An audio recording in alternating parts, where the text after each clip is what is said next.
Hello, everybody. Oh my goodness. It is E3. It is Monday evening, and a day we do not traditionally record this show, which I'm not going to say the name of yet. But we are going to do more episodes this week, one a day, in fact, and this should air on Tuesday, June 10th, the first day of E3. I hope you guys had a wonderful first day.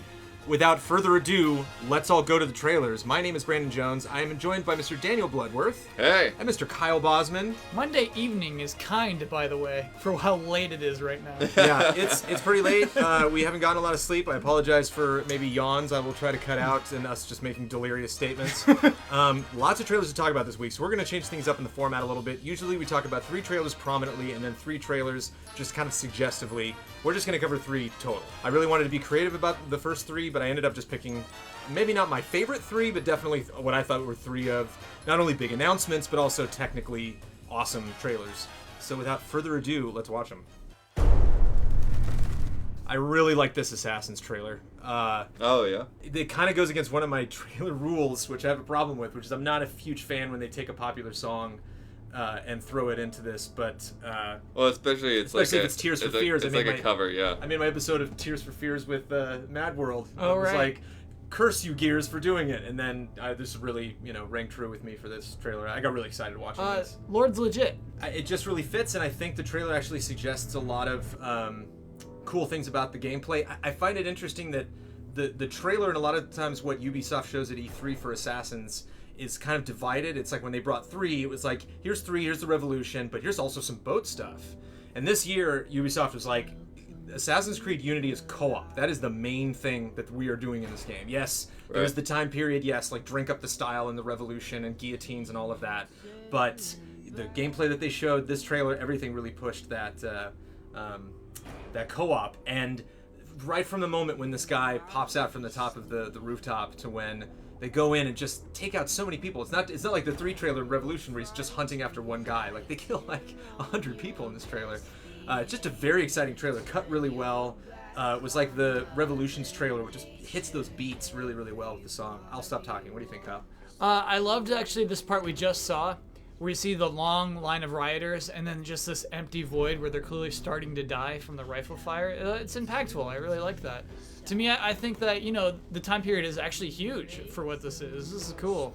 I think everybody wants to play in this time period, which is exciting about this. And it's not unrealistic. It's not like you look at that group of hundreds of people and you're like, well, that's not what the game looks like. That is exactly what the game looks like. Obviously, yeah. To that, the textures don't look that good, but...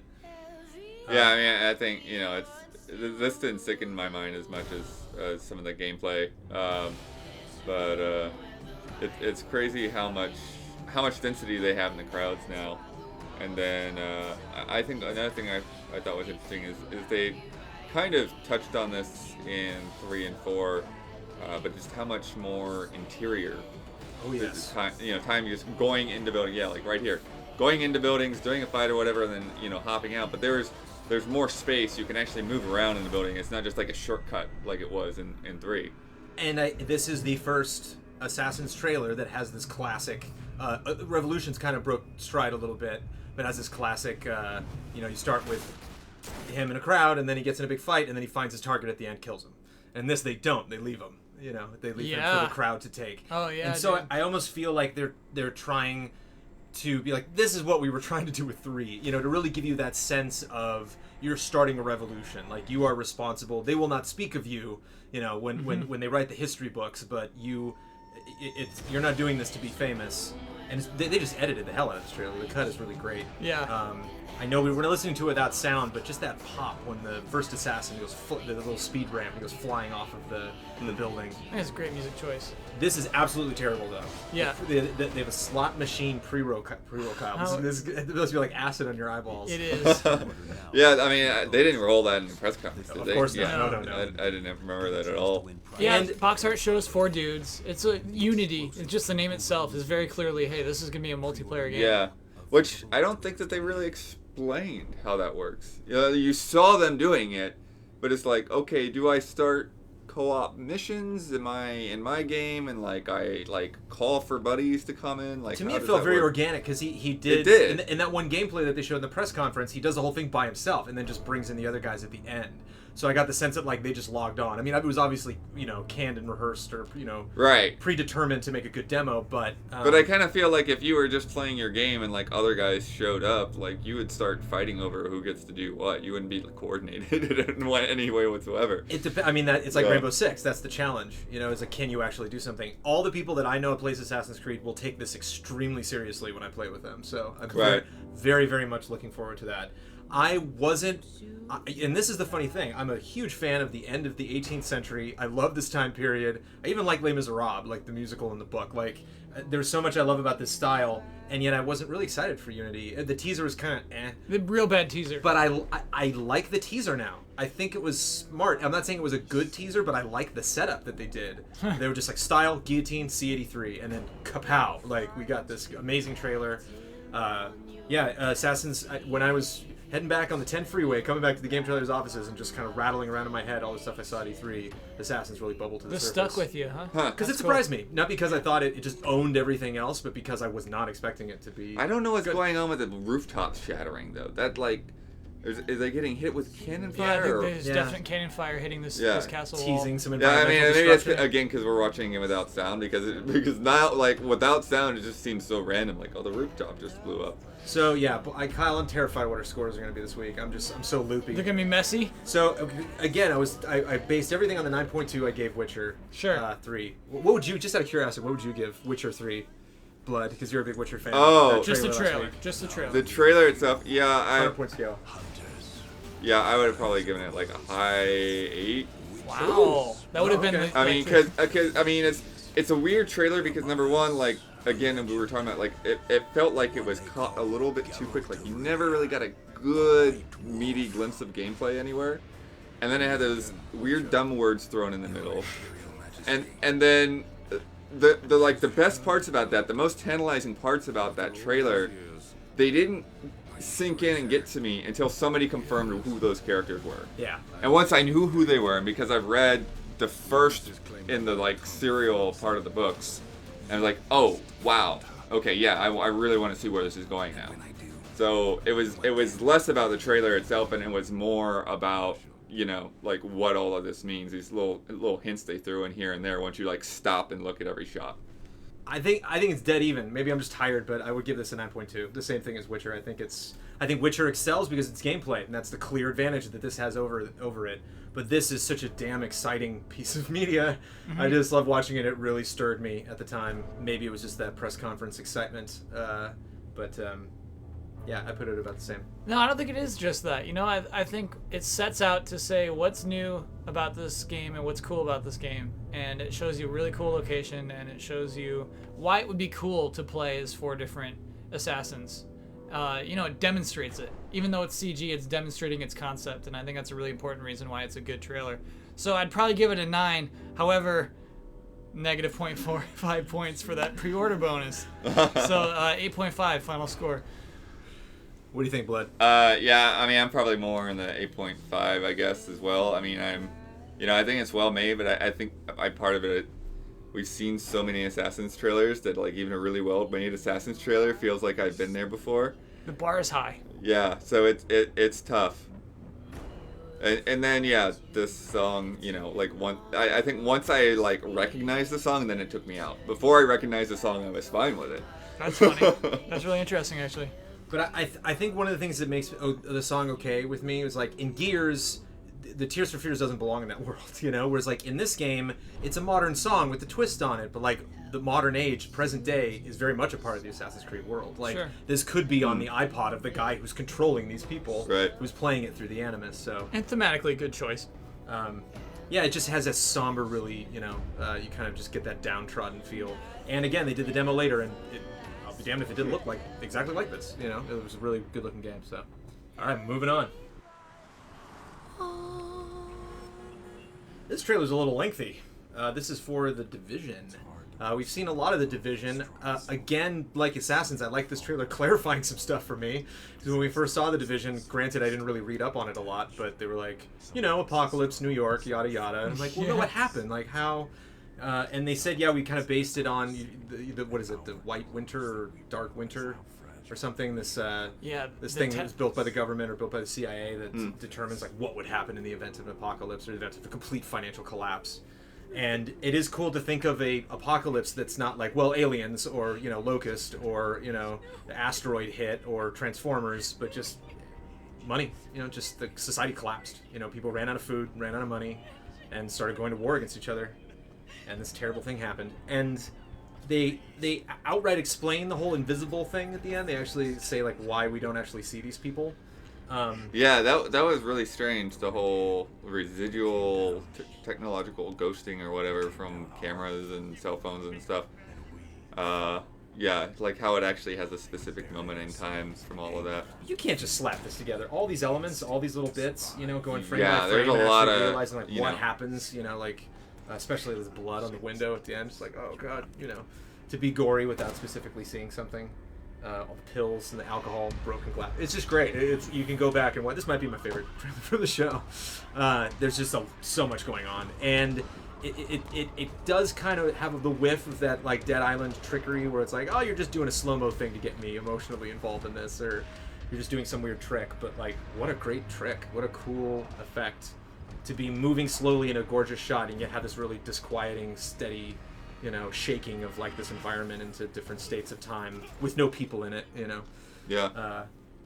And then have it end with these characters coming in. Kyle, what do you Yeah, think? wow, I'm in awe of this. I think it's genius. I think it does so much to tell stories with only visuals. And that's so hard to do. There are just so many tiny details, and you just see the escalation to get to this point. It's like, this is a good trailer. You know, and you know, a good trailer should sell a game well. And I'm not sure it sells a game well, but it just tells a story like few other trailers can. It's impactful. Just realized I'm giving Ubisoft 2 nods here. Sorry, it was not intentional. Ubisoft brought it with trailers. They're great, Ubisoft just put it like... Well, their press conferences think is a lot about trailers. And actually, there's a lot... gameplay really won out this E3. Last year we had more trailers than gameplay. This year we had more gameplay than trailers. What do you think, Blood? Yeah, you know, I feel like when this actually was airing, I didn't get a good enough chance to look at it. I really am impressed with the whole time-lapse mechanic as everything is kind of put on. Like, you even see, like, individual trash bags and candles melting and things like that. And then... this new enemy who we haven't seen in any of the gameplay so far. Yeah, it's got like a firefighter suit on and his they've got some flamethrower and everything. garbage truck buddies. One of the things I really like about The Walking Dead, I know there's no zombies in this, not to bring zombies into everything, but the comic really explores the concept that, like, in the zombie apocalypse, zombies are the last things you have to worry about. You have to worry about other people. It's not like the Jets and the Sharks, where it's like, you're wearing red and we're wearing blue. It's like, how would you ever tell an enemy? How would you know who the bad guys are? Yeah. You know, in this world, and why would you fight? What's the point? You know, of trying to salvage something? And I think it's a little bit sappy, kind of like Assassin's Can, where he's like, I'm going to put the world back together, man. He has a line, something to that effect at the end of this. Take back New York is the final message we see. But again, I just want to do one more loop of just this time-lapse stuff, which is so clever. Yeah. Have we seen this before? I know we've done the reverse, or like we'll take little bits of something and show you something else while you're trying to piece this thing together. But specifically, all these objects moving around, I can't really remember a game trailer that did Well, I think the thing that's and maybe to me it makes it a little bit harder to follow exactly what they're doing, is it's moving through so many different scenes, you know, and I think that's what, like, a lot of times when you see this, like you were saying, Dead Island, it was one scene, you know, and with this, you know, it's like you see all of these different scenes, and then like here with the bed, like you see that, like, there's somebody in the bed, but you still can't see the person. When you go later to the snow, you can see somebody walking through the snow in their footprints, but you don't see the person. So it's interesting how, like, they're showing the effects of people that are in this space, but without showing the people themselves. And everything. So sad, man. Everything's shifting around here. We just want Valiant Hearts in the stream. It's like, what a depressing E3 we had. Yeah. Yeah, and the next one, Uncharted's gonna be next. And like, Drake doesn't look like he's doing good either. Oh no. I would give this a 9.3. Again, I'm just totally warped by the 9.2. I just want to put everything 1 or 2 points higher or lower than that. I think this trailer is basically, until we get out here, like a really nice, just beautiful work of art. Then unfortunately it becomes like, okay, so now you get to see where the cover-based shooter comes in, and you see them like open doors and prop up their guns on garbage boxes.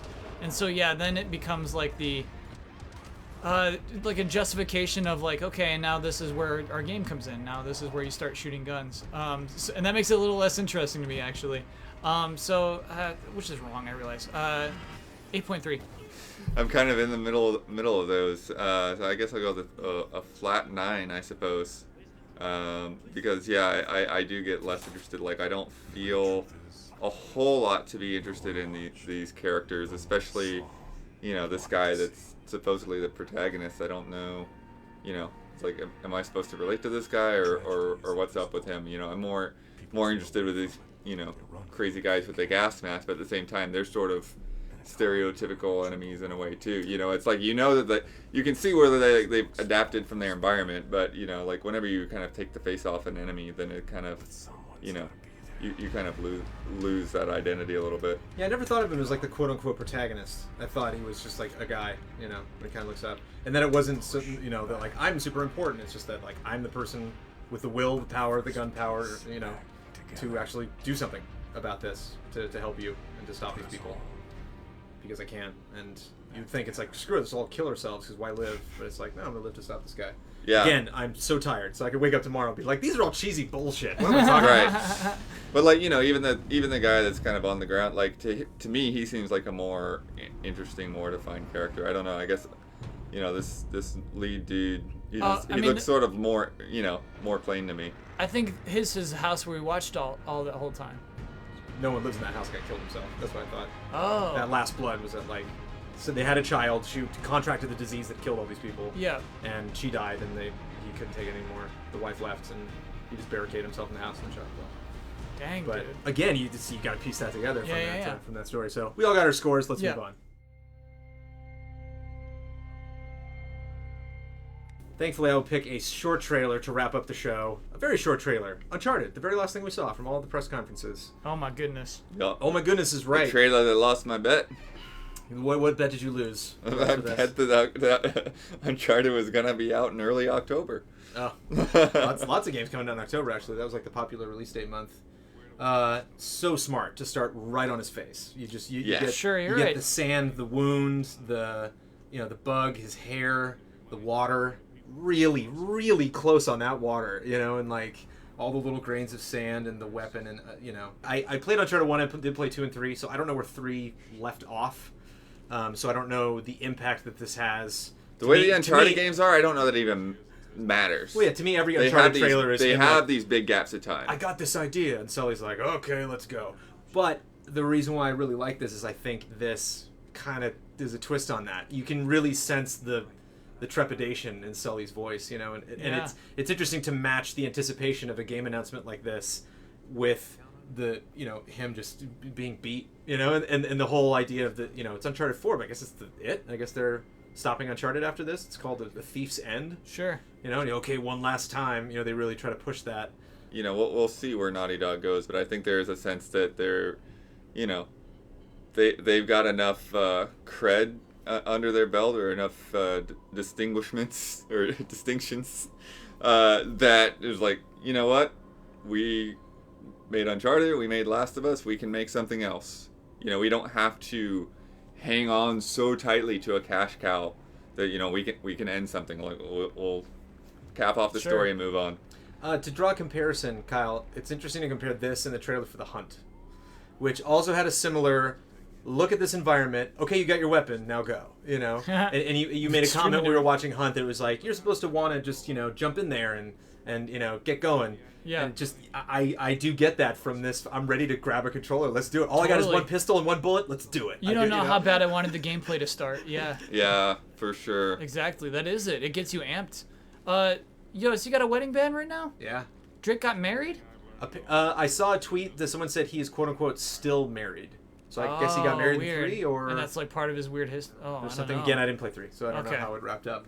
But I know and I don't remember him getting married. But I know, yeah. Yeah, I think they did a dynamo job. I think it's real short and kind of more of a tech demo, and I like the reveal.